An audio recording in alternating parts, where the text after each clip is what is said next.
नमस्कार दोस्तों। आज मैं आपको बताऊंगा इंटरनेट बैंकिंग के बारे में।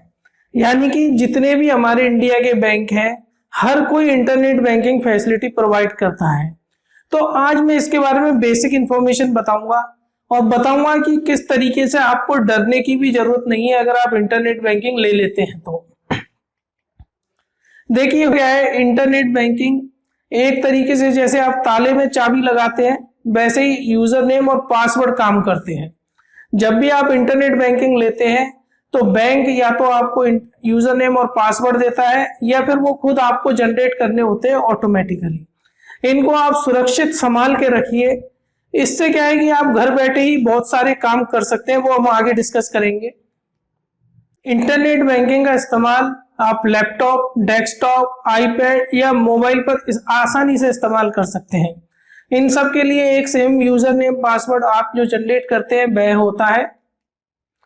अब मैं आपको बता दें इंटरनेट बैंकिंग से आप क्या क्या कर सकते हैं।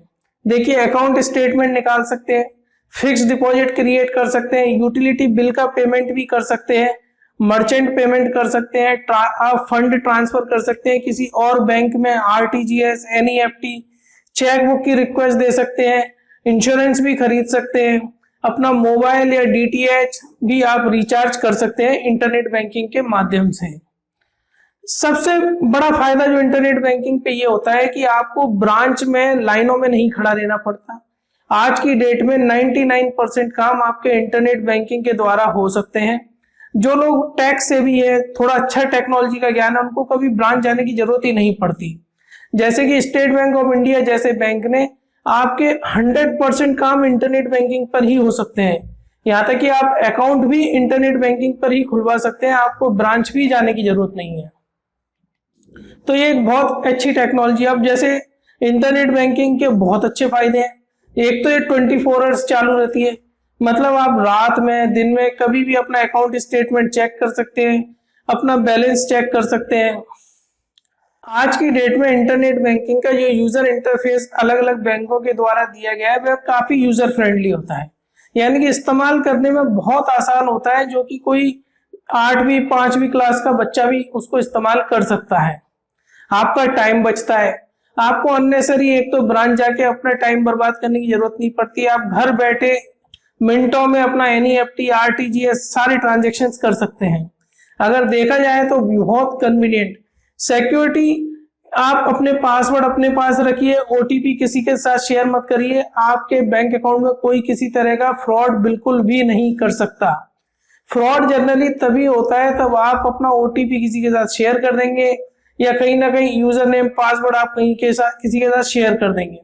टाइम टू टाइम आप अपने पासवर्ड को चेंज करते रहिए। आज की डेट में इंटरनेट बैंकिंग फैसिलिटी स्टार्ट कर आप ऑनलाइन घर बैठे कर सकते हैं। सेल्फ मोड में खुद ही अपना यूजर नेम पासवर्ड बनाओ, चाहे आपका अकाउंट किसी भी बैंक में हो, एसबीआई में हो, एचडीएफसी में हो, बैंक ऑफ बड़ौदा में हो। यानी कि देश का हर बैंक आज की डेट में आपको इंटरनेट बैंकिंग की फैसिलिटी मुहैया कराता है। जितने भी इंटरनेट बैंकिंग की फैसिलिटी है वो सब सेल्फ रजिस्ट्रेशन मोड में चलता है, मतलब आप खुद घर बैठे अपने एटीएम या अपने अकाउंट डिटेल्स या रजिस्टर्ड मोबाइल की सहायता से खुद अपने आप को इंटरनेट बैंकिंग पे रजिस्टर कर सकते हैं। इंटरनेट बैंकिंग के और भी फायदे होते हैं।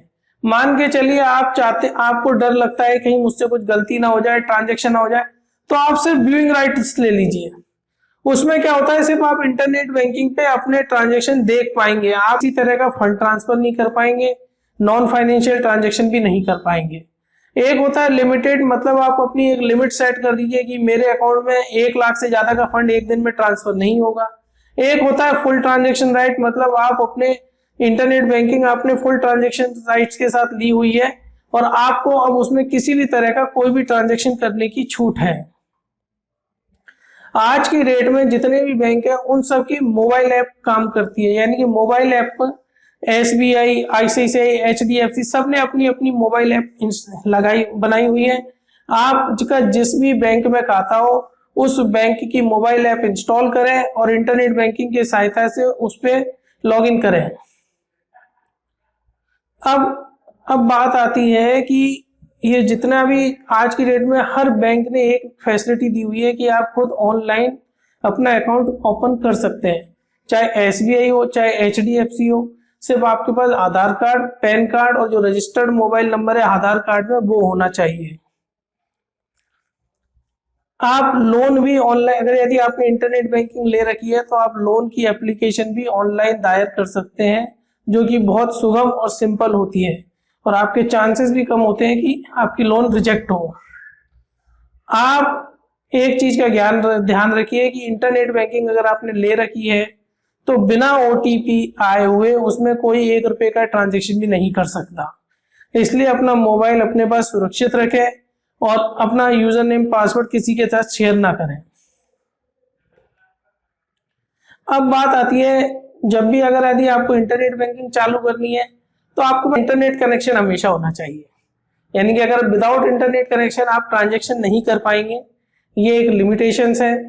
और दूसरी बात, कभी भी कोई भी OTP आपके मोबाइल पे आता है वो किसी के साथ शेयर ना करें, क्योंकि जनरली जितने भी फ्रॉड होते हैं वो इसी तरह होते हैं कि उन्होंने अपना OTP शेयर कर दिया है।